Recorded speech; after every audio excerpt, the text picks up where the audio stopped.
So the big news today is that Martin McGuinness has died at the age of 66. I believe it was coronary failure.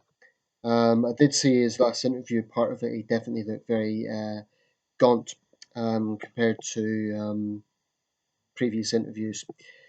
Um, it's a bit of a coincidence this was the news today because I was actually thinking of the Troubles last night. I knew Martin McGuinness hadn't been well, but it's a bit of a coincidence that this has happened. Because I'd actually intended to make a video about the Troubles anyway. Um, there are a number of things I want to talk about in this video, so bear with me. Before I continue, Colin Dexter also died today.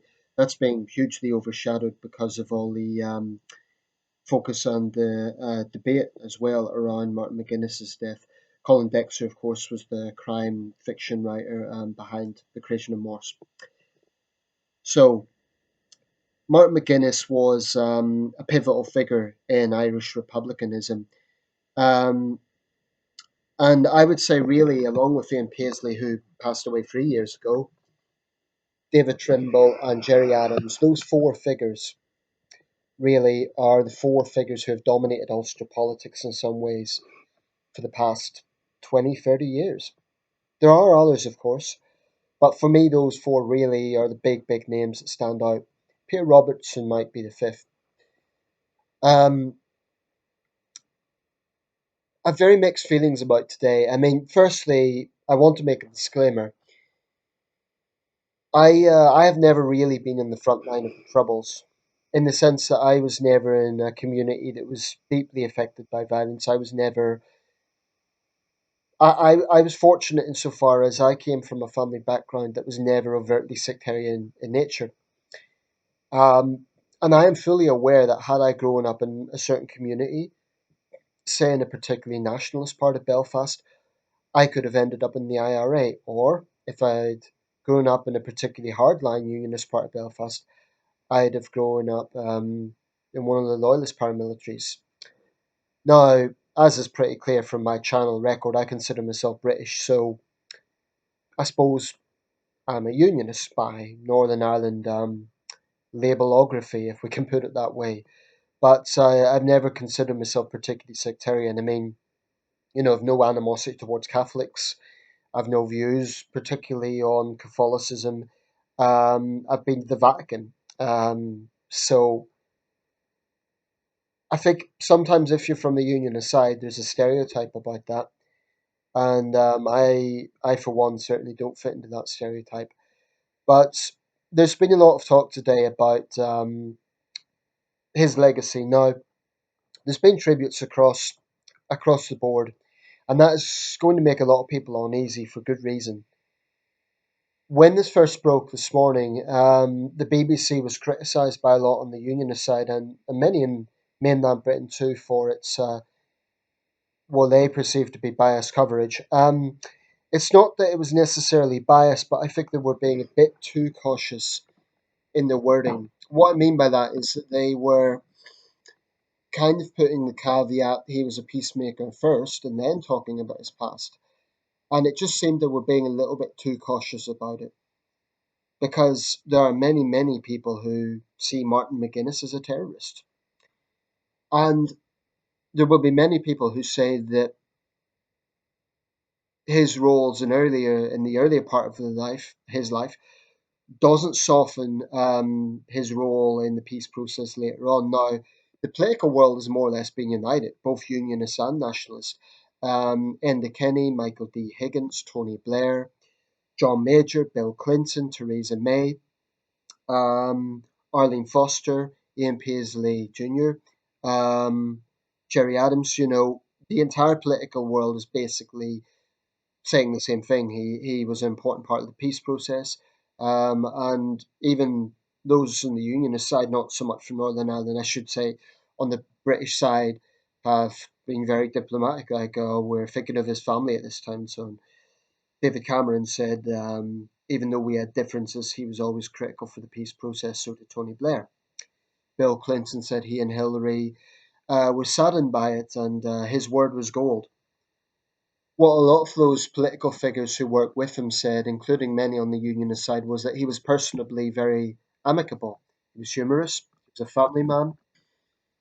So that's the personality side of things. And I have to say, the interviews I saw with him, he always came across as smart and someone who um, you could talk to.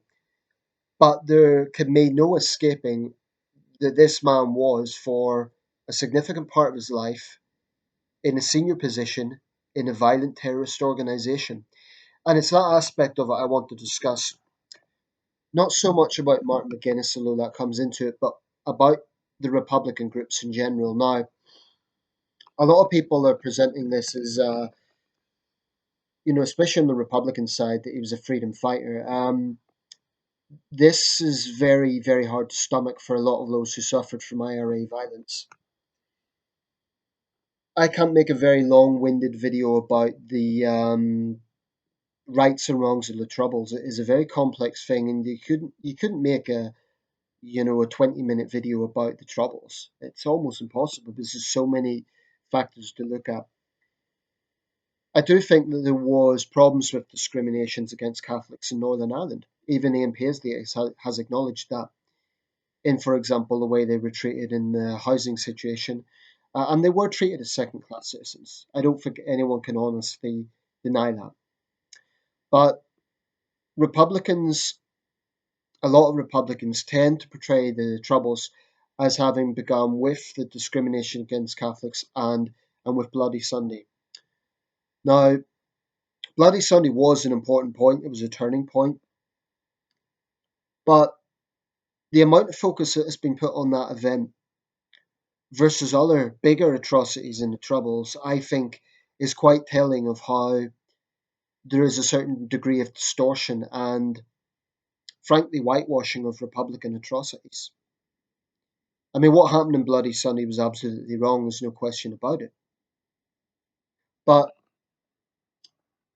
I could talk about all the atrocities committed by the IRA and other groups. Now, Martin McGuinness may not have been personally responsible, he certainly knew something about them. He always insisted he left the IRA in 1974. There will be many who are skeptical of that. Hard to know. But I don't think that should ever be whitewashed. Birmingham, 21 killed. Claudy, 9 killed. Kings Mills, 10 killed. Enniskillen, 13 killed. The M62 coach bombing, 12 killed.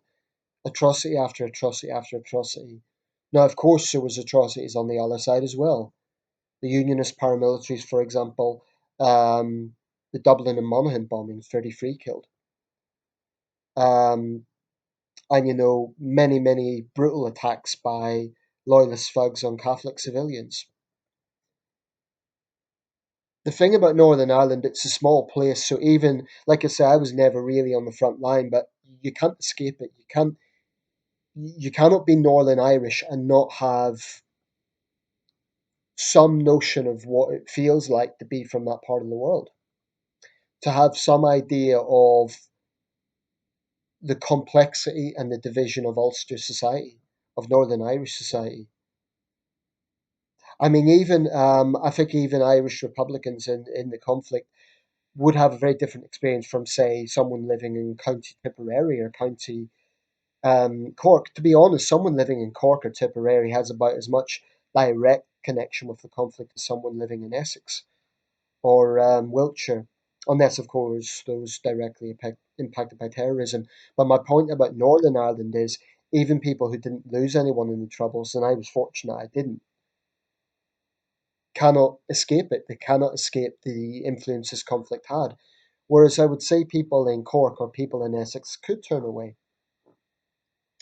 Um, so that's true. There were atrocities on both sides.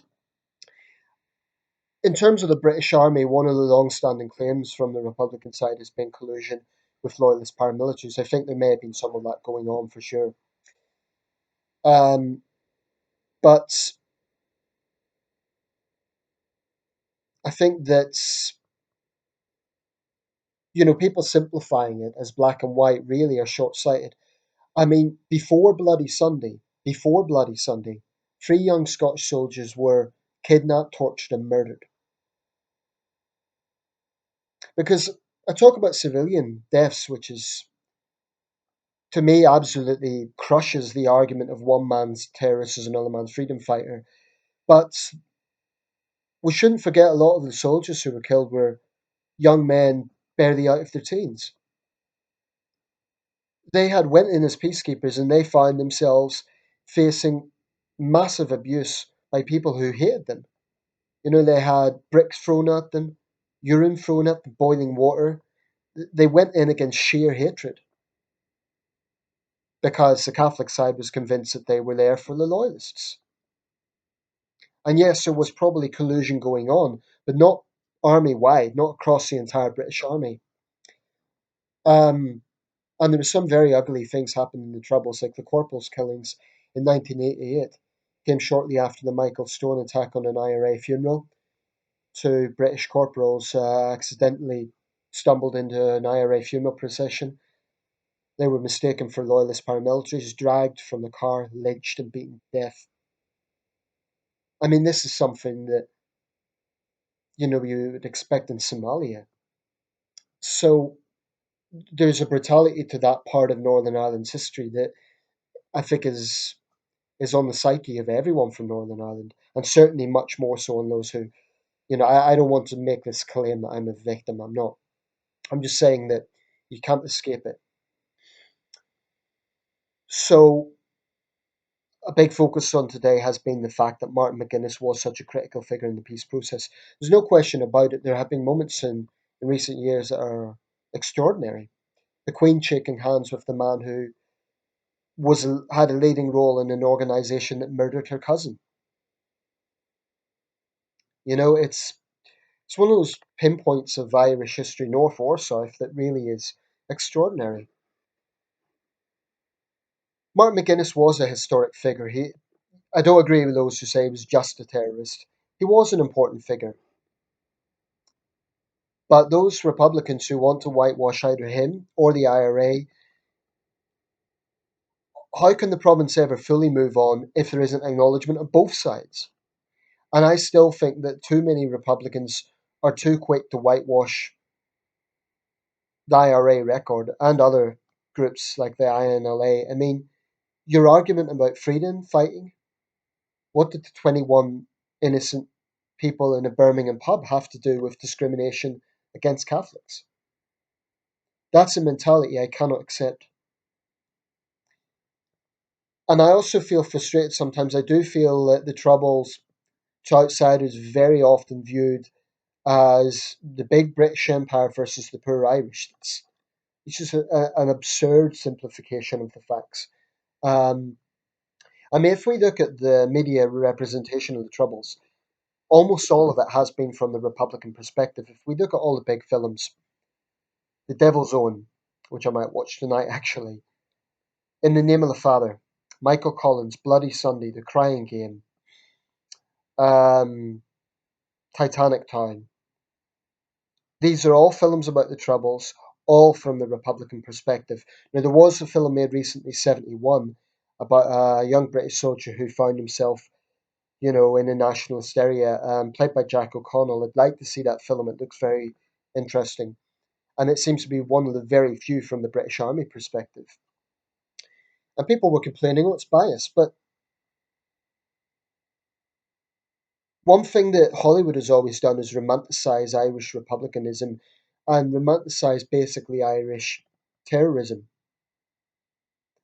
I take the view that as soon as you target civilian areas, you lose all moral credibility. And I fully understand the views of those today who will be thinking good riddance. Norman Tebbit was among them. His wife was severely disabled in the Brighton bombing. Many others lost family members, loved ones in Irish Republican terrorism. And I just feel very frustrated sometimes with the political correctness around it. Like, one man's terrorist is another man's freedom fighter. I mean, something I have very little patience for, that sort of mentality. I don't even mind people criticizing British wrongs or British Army wrongs if they just acknowledge that. I mean, they say things like, "Oh, it was war, people died," and They kind of want to dismiss it and move on. But the thing about Northern Ireland, I mean, sadly, some of the sectarianism is still there. The province has come a very long way. But I watched a documentary last night, 2011, and I didn't even realize it was that bad. I haven't been in the province for a long time. And I saw the sort of rioting going on in the Ardoyne, Catholic youths, throwing stones and bricks at the PSNI. Um, and it's depressing to see that that mentality prevails. One of the things I remember Martin McGuinness for is saying that today's splinter Republican groups are traitors to Ireland. It's a very interesting thing to say because I think there's very little appetite in the Republic, even for those who, strongly disagree with the British position and the Unionist position and believe in the 32 counties. I do think there's very little support really for today's splinter paramilitaries. But that doesn't mean that they're not dangerous. They're showing they do have the capabilities to kill.